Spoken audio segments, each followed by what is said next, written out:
Bonsoir à tous, aujourd'hui vidéo consacrée à ma dernière sortie ciné et mon avis sur le film Deadpool and Wolverine que je suis allé voir en bonne compagnie, en très bonne compagnie même puisque Evan Boy était de la partie. Evan Boy, le beau gosse de l'éternel hein, qui m'accompagne sur pas mal de vidéos de unboxing de figurines pop, hein, passion que nous partageons. Est également présent Gapman, wow, le plus grand fan de l'univers de Ghostbusters, qui est déjà allé voir Deadpool and Wolverine, qui a kiffé un max et qui a souhaité du coup venir nous accompagner pour notre première séance, hein. Était également de la partie le plus grand fan de la galaxie, que dis-je, de l'univers tout entier, de Marv TV, hein, Eric Dibaline, qui, voilà, qui regarde toutes nos vidéos, enfin, c'est ce que la légende dit, hein, du moins, hein. Voilà, qui ne manque aucun épisode et des oreilles indiscrètes m'ont laissé penser même qu'il pourrait se faire tatouer Marv TV avec ma bobine sur l'épaule et ça, je lui en remercie et c'est la raison pour laquelle je te dédicace cette vidéo, mon pote. Cette vidéo, elle est pour toi, Eric. Alors, Deadpool and Wolverine, c'est un film que je ne suis pas allé voir en première semaine. Non pas que je ne l'attendais pas, mais je voulais le voir, mais j'avais un petit a priori et je savais que j'irais le voir, mais j'étais pas spécialement pressé. Pour autant, j'avais, ultra kiffé les 2 premiers volets, hein, que je trouvais excellents. Hem, Parce que, bien que, voilà, que ce soit des films quand même, heu, très décalés, très gore, très, presque les limites de la parodie. Finalement, c'était des films qui étaient très, très respectueux, des fans de comics et ne serait-ce que, pour retrouver certains personnages avec une origin story un peu plus, voilà, vraisemblable par rapport aux comics ou même des costumes plus ressemblants par rapport à ceux des comics. Enfin, voilà, je trouvais que finalement Ryan Reynolds, au travers de ces 2 films, voilà, vraiment, montrait tout son amour qu'il portait au genre et aux personnages et d'ailleurs, difficile aujourd'hui d'imaginer, un autre comédien, pouvant interpréter Deadpool mieux que Ryan Reynolds, hein. Donc voilà, j'adorais là les 2 premiers Deadpool. J'adorais, voir, la version de Colossus, du Fléau, Cable, tel qu'on pouvait l'avoir là dans ces 2 films. Mais c'est vrai que depuis le rachat là de la, 20e Century Fox par Disney, et d'ailleurs, avec la suppression là de la Fox, hein, du nom, hein, puisque maintenant c'est 20 Century Studio, hein. Heu, du coup, j'avais un petit peu peur, même si Disney, disait le contraire, qu'on ait un changement de ton et que, voilà, qu'on retrouve plus un petit peu la saveur là des 2 premiers films et finalement, je vous le dis de suite, non, non, ce Deadpool 3, il aurait très bien pu être produit par la Fox. On est voilà, c'est un film qui, en tout cas, paraît sans filtre, hein. On a l'impression qu'ils ont eu carte blanche pour pouvoir dire et faire un petit peu tout ce qu'ils voulaient et ça fait vraiment, un bien fou, ouais. Donc, encore une fois, je remercie, Ryan Reynolds de nous proposer, voilà, ces Deadpool, hein, qui sont hyper rafraîchissants, notamment dans le contexte actuel où on a quand même, plein de films bien pourraves de super-héros qui sortent chaque année, hein. Voilà, les films du MCU, depuis Endgame, c'est pas terrible à quelques exceptions près, hein. Tous les films produits par Sony sont quand même bien pourraves, et malheureusement d'ici, hein, depuis le départ de Zack Snyder c'est pareil, hein, c'est pas terrible. Donc Deadpool and Wolverine, c'est un film un petit peu, comme à l'ancienne, mais par contre, c'est un film qui, voilà, qui est hyper rafraîchissant et qui transpire de l'amour là de tous ses créateurs vis-à-vis à la fois là de son matériau, hein, mais également, de cette idée, de film de super-héroïque tel que l'avait conçu un petit peu la Fox, malgré, toutes ses imperfections, hein, mais moi je suis un inconditionnel quand même de tous les films super-héros là de la Fox et notamment, de la saga là des mutants, hein. Voilà, j'apprécie particulièrement la première trilogie, y compris le second cycle avec, initié par X-Men: Le Commencement. J'étais bien sûr, comme beaucoup de fans, voilà, il y a des choses qui me dérangeaient, que ce soit au niveau du background, de l'origine story de certains personnages, du fait que certains personnages étaient plus mis en avant et puis d'autres complètement en retrait, comme Cyclope. Il y avait plein d'incohérences, scénaristiques entre les films, il y avait pas les costumes, enfin pour plein de personnages, on n'avait pas les costumes, originaux. Donc il y avait plein de choses qui n'allaient pas forcément, mais globalement chaque film, était quand même, était quand même sympa quoi. Je veux dire, que ce soit X-Men: Le Commencement, Day of Future Past, X-Men 2, X-Men 1, la trilogie de Wolverine, avec Logan, voilà même X-Men Origins qui est pas mal critiqué. Il y a plein de choses que j'aimais bien. J'aimais bien, les origines de Wolverine, j'aimais bien cette incarnation là de Dents de Sabre, Silver Fox, j'aimais bien, le passage où à un moment donné on voit le Blob et même Gambit. J'aimais même, j'aimais bien la participation de Ryan Reynolds dans ce film, avant qu'il soit transformé en Deadpool, qui était vraiment bon, un Deadpool vraiment horrible, hein. Mais quand on le voit, non transformé, bah, je trouvais que c'était plutôt cool. Donc, voilà, globalement cette saga X-Men, produite par la Fox, qui était complètement foutraque, au niveau de sa timeline, et voilà, pas mal incohérente, scénaristiquement d'un film à l'autre. En tout cas, voilà, chaque film indépendamment des autres, proposait vraiment une vraie histoire, avec des vrais enjeux. Tous les personnages n'étaient pas traités de la même manière, mais il y avait quand même pas mal de personnages qui étaient hyper intéressants. Voilà, notamment Magneto, Xavier avec, d'ailleurs, quel que soit l'acteur qui incarnait, ces personnages. Et c'est vrai que dans cette saga, mutante, produite par la Fox, il y avait un personnage qui sortait particulièrement du lot, bah, c'était bien sûr Hugh Jackman en Wolverine. Alors c'est vrai que je faisais partie de ceux qui attendaient énormément le film X-Men au cinéma avant qu'il sorte, et j'étais aussi parmi ceux qui avaient quand même quelques réticences sur, sur le choix de cet acteur pour incarner Wolverine. Déjà, voilà, parce que physiquement, il était plus grand, il correspondait pas à la représentation que je me faisais du personnage, et pour autant, aujourd'hui, voilà, Hugh Jackman a tellement bien incarné ce personnage à l'écran qu'il serait difficile d'imaginer un autre acteur, hein, pour reprendre le rôle, tellement, voilà, tellement il incarne Wolverine, et même au travers de ce film-là, Deadpool and Wolverine, quand on sort de la séance, on se dit: «Mais,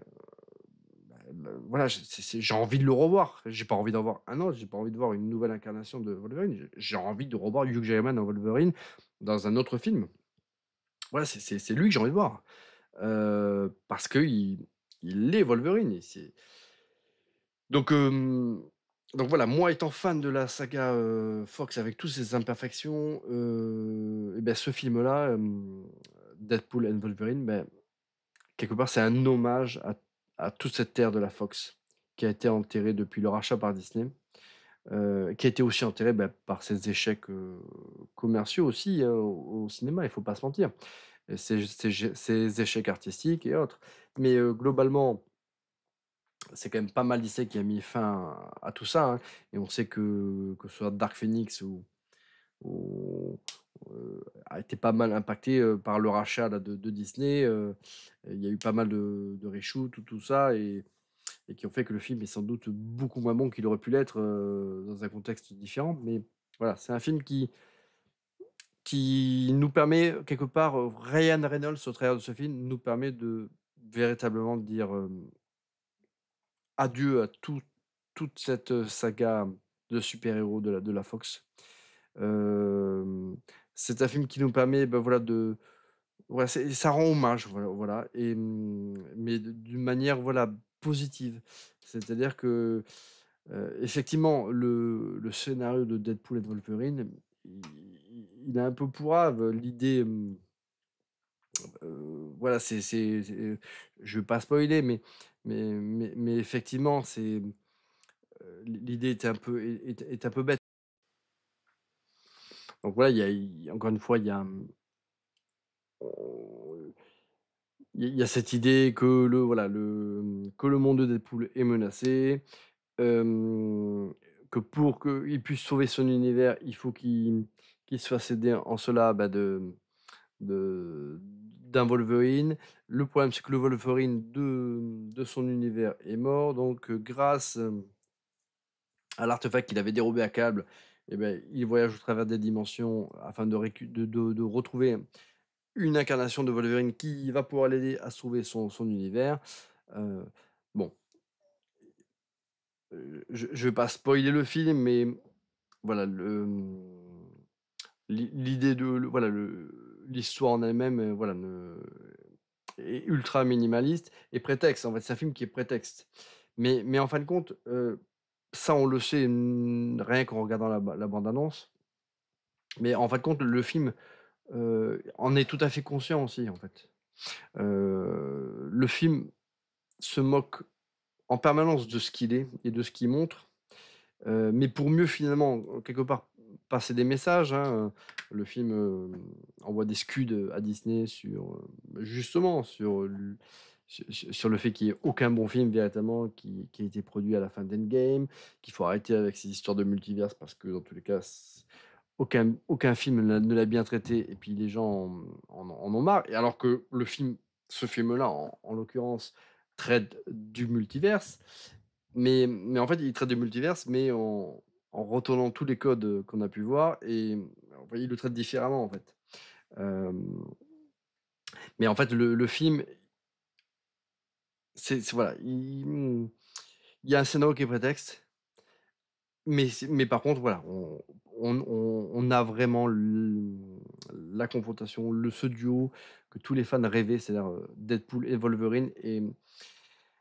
voilà, on a l'impression d'ailleurs pendant tout le film, ils se mettent sur la tronche. Les combats qui les opposent sont complètement ouf, c'est ultra violent. Ça fait tellement de bien là de revoir Hugh Jackman dans le costume, dans le vrai costume de Wolverine, hein. Voilà, pour une fois et en plus, on voit que ça fonctionne. C'est-à-dire qu'on nous expliquait à l'époque que si on reprenait le véritable costume, de certains super-héros, ben, ça ferait complètement kitsch. Alors qu'en fin de compte, et bah, là, on voit Hugh Jackman dans son costume de Wolverine et ça fonctionne, mais du feu de Dieu et paradoxalement, bien que je trouve que, voilà, que Hugh Jackman était impérial en Wolverine dans tous les films dans lesquels il a participé, je trouve que paradoxalement, avec Logan, c'est le film dans lequel il incarne encore, bah, presque le mieux même son personnage. C'est paradoxal, c'est qu'on sent que Hugh Jackman s'est complètement, prêté au délire de Ryan Reynolds, qu'il est plus ou moins entre guillemets «en roue libre», mais dans le bon sens du terme, hein et qu'il a lui non plus véritablement de filtre et ça fait un duo, voilà, un road trip avec 2 personnages qui sont hyper bien campés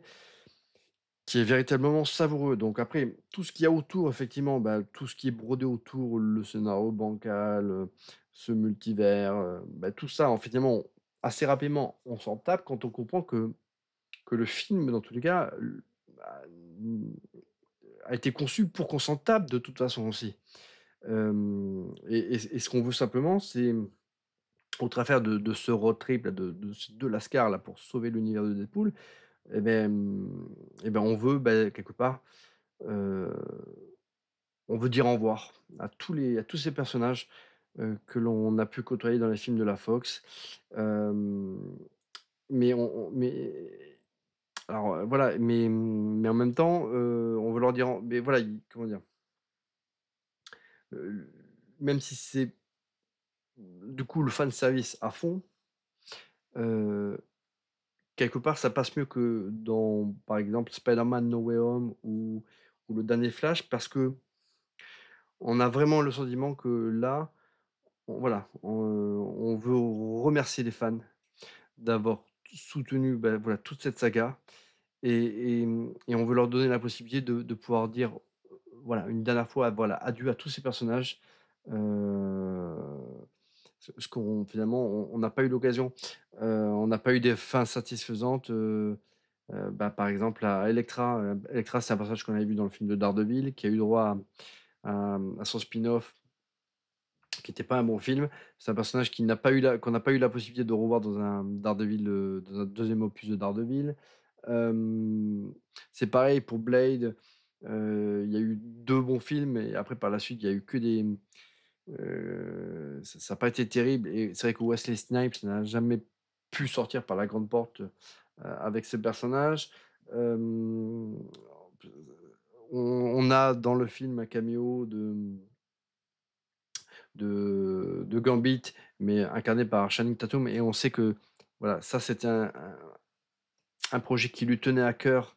à Channing Tatum, c'est qu'il voulait faire un film sur Gambit. Il y avait travaillé pendant des années, ça a pas pu se faire. Donc quelque part, c'est même pas un caméo de Gambit, c'est un caméo de Channing Tatum dans Deadpool. Bah, voilà, quelque part pour, voilà, il y a une forme de bienveillance dans tous ces caméos, c'est que, beh, voilà, ce personnage-là qui n'existait pas dans l'univers de la Fox et beh, grâce au film de Ryan Reynolds et beh, voilà, bah, voilà, Channing Tatum et bah, quelque part, il aura incarné, ce personnage qui était si important pour lui. Alors après, pour ma part, je trouve que heureusement que le film ne s'est pas fait parce que je trouve que, l'acteur ne va pas dans le personnage, hein, mais voilà, le costume était ressemblant, mais on aurait dit voilà, il était trop grand, trop bodybuildé, voilà, ça n'aurait pas fait dans tous les cas un bon Gambit. Mais voilà, le caméo était sympa, bah, parce que voilà, bah, pour les fans, voilà, on sait qu'à un moment donné, il y avait ce projet-là qui qui devait se faire, qui finalement ne s'est jamais fait et je trouve que c'est très, très, très, très sympa de la part de Ryan Reynolds d'offrir aux fans, d'offrir à l'acteur, voilà cette exposition. Mais après voilà, il tous les caméos, même si ça répond du fanservice, mais moi j'ai trouvé ça vraiment très, très cool de revoir quasiment l'ensemble des antagonistes, des films de la première trilogie. Heu enfin, il y a voilà, c'est un film effectivement fait pour les fans, mais pour une fois, c'est assumé et c'est fait avec tellement de bienveillance, tellement d'amour que, ben voilà, quand on a, traversé autant d'années avec tous ces personnages et ben, quand on voit comment s'est conclu, voilà, la saga, de super-héroïque de la Fox et ben quelque part on se dit: «Bah, c'est le film, qu'il nous fallait pour quelque part, pour digérer en fait la manière dont tout ça s'est terminé». Et et ça, c'est vraiment très, très cool et ça, je m'y attendais pas forcément. Donc voilà, c'est un film qui a une histoire vraiment à la con, mais le film, en tout cas, se moque de ce qu'il est en permanence. C'est un film qui envoie des scuds à Disney, en veux-tu, en voilà, hein, mais qui est aussi très, très conscient, des lacunes que pouvaient avoir, certains projets là de la Fox en son temps. Mais c'est un film qui, voilà, porte par contre un regard extrêmement, voilà, extrêmement bienveillant, extrêmement, heu, amoureux, de tous ces personnages, qui constituaient, bah, voilà, un pan de l'histoire, cinématographique des super-héros, hein. Donc je sais que Ryan Reynolds a essayé, mais sans succès, là de faire venir, Nicolas Cage pour incarner, voilà, Ghost Rider. Heu, je connais pas les raisons, mais ça n'a pas pu être fait et ça, c'est aux grandes dames de Ryan Reynolds parce qu'il voulait vraiment que, l'essentiel de tous les personnages, hem, de Feu la Fox puissent avoir un petit peu d'exposition dans ce film-là. Mais voilà, moi, il en ressort que, bah, à la fin de ce visionnage, j'ai vu, quelque part les 2 meilleures, incarnations là de super-héros au cinéma, tous studios confondus, hein, que ce soit Deadpool et Wolverine. J'ai vu ça m'a permis de pouvoir dire on va dire, au revoir à tous ces personnages, que j'ai aimés, dans leurs films respectifs, hein, que ce soit Elektra dans le film de Deadpool avec Ben Affleck ou voilà Blade,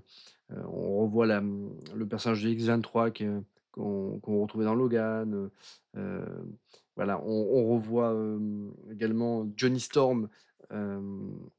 mais voilà du diptyque là, des 4 Fantastiques, donc voilà, ouais, c'est vrai que quand on voit Chris Evans, on est tellement habitué à le voir dans le rôle de Captain America que du coup, quand très rapidement on se rend compte que c'est pas ce personnage-là, c'est pas Steve Rogers qui l'incarne dans ce film-là, c'est Johnny Storm. Bah, quelque part, oui, il y a, moi ça fonctionne, je trouvais ça hyper sympa, d'autant que dans ce diptyque des 4 Fantastiques, bah, il a incarné un excellent Johnny Storm, hein, Chris Evans, hein. On peut avoir quelques réserves sur, sur la chose, sur les autres personnages là de ce quatuor, mais Johnny Storm, que ce soit visuellement ou dans l'interprétation du personnage, on était très proche du comics. Donc voilà, un film qui au niveau scénario n'est pas ouf, mais c'est assumé, avec des caméos qui sont bien sûr, complètement, enfin voilà, c'est